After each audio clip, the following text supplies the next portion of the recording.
आज की वीडियो में हम जानने वाले हैं कि जो रियल फ्लो और मनी फ्लो होता है इसके बीच में डिफरेंस क्या है। आईएमपी है, इंपॉर्टेंट क्वेश्चन है, ठीक है ना, कि रियल फ्लो और मनी फ्लो के बीच में डिफरेंस क्या होता है। छोटी सी वीडियो है, फटाफट से देख लीजिए और साथ में नोट डाउन कर लेना। क्लियर है? सबसे पहले स्टार्ट करते हैं यहाँ पे रियल फ्लो से। रियल फ्लो क्या होता है? डेफिनेशन की अगर हम बात करें तो उसने बोला it refers to flow of goods and service, यानी गुड्स एंड सर्विस का फ्लो होना। किसका फ्लो होना? गुड्स एंड सर्विस का, between different sectors of an economy. किसी इकोनॉमी के जो डिफरेंट सेक्टर्स होते हैं, जैसे आपने पढ़े हुए हाउस होल्ड फर्म्स, ठीक है ना, क्लास 12 में आजकल यही आ रहा खाली। वैसे 3 होता है हाउस होल्ड फर्म्स, और क्या आता है फिर गवर्नमेंट। 4 सेक्टर होते थे, हाउस होल्ड फर्म, गवर्नमेंट और रेस्ट ऑफ द वर्ल्ड, है ना। तो हम बात कर रहे हैं यहाँ पे कि जो हमारी इकोनॉमी के जो डिफरेंट सेक्टर्स हैं उसके बीच में अगर आप गुड्स और सर्विस का अगर क्या हो रहा है, एक्सचेंज हो रहा है, फ्लो हो रहा है, तो उसको हमने क्या बोला? रियल फ्लो बोला है, ठीक है। तो it refers to the flow of goods and service between the different sectors of an economy. और it refers to flow of money, यहाँ पे किसका फ्लो की बात करेंगे? मनी की। मनी फ्लो में मनी का फ्लो आता है between different sectors of economy. Clear? Also called as, इसको अगर बोला जाता है इसको फिजिकल फ्लो कहते हैं। क्या कहते हैं? फिजिकल फ्लो कहते हैं। और इसको क्या कहते हैं? नॉमिनल फ्लो कहते हैं। ये याद रखना ना, ये एक नंबर में पूछा जाता है क्लास 12 खासकर, ठीक है ना। ये फिजिकल फ्लो होता है, ठीक है, ये नॉमिनल फ्लो होता है। उसकी बात करें डिफिकल्टी इन एक्सचेंज, तो उसने बोला there may be difficulties of barter system in exchange of goods and service.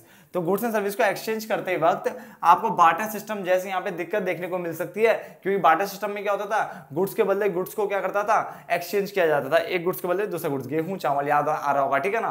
तो उसने बोला यहाँ पे there may be difficulties of barter system, barter system type की डिफिकल्टी यहाँ पे देखने को मिल सकती है in exchange of goods and service.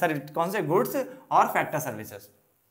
Factor service जो कौन देता है? लैंड, लेबर, कैपिटल, एंटरप्रेन्योरशिप की जो सर्विस दी जाती है ना, उसको फैक्टर सर्विस कहते हैं। आगे, there is no such difficulty in case of money flow. Money flow में ऐसी कोई डिफिकल्टी नहीं होती। तो 3 पॉइंट तो बिल्कुल सीधे से है।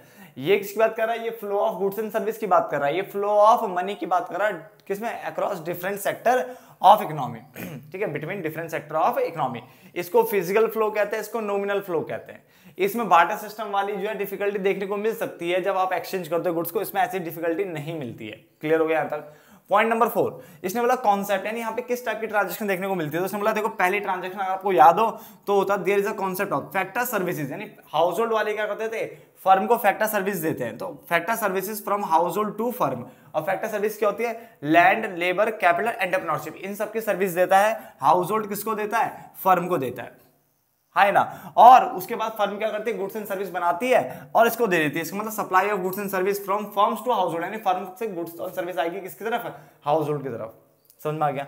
जबकि इसमें किस टाइप का कॉन्सेप्ट होता है? जैसे इसने फैक्टर सर्विस दिया था, हाउस होल्ड ने फर्म को फैक्टर सर्विस दिया, तो फर्म क्या करेगा? उसके बदले फैक्टर पेमेंट करेगा, यानी factor payment by firm to household, यानी फर्म उसके बदले फैक्टर पेमेंट करेगा। जैसे लैंड के बदले क्या दे देगा?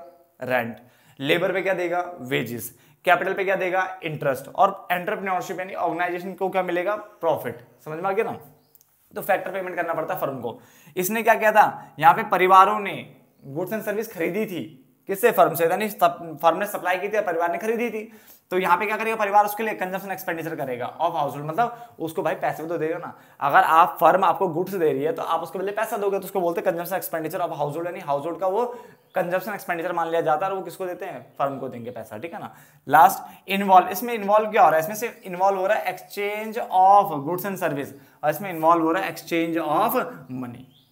क्लियर हो गया? छोटे छोटे डिफरेंस थे, 1 2 3 4 5 डिफरेंस है खाली, और काफी छोटे डिफरेंस है। समझ में आ गया होगा, ठीक है। नोटेड डाउन करिए, ठीक है ना। चलो।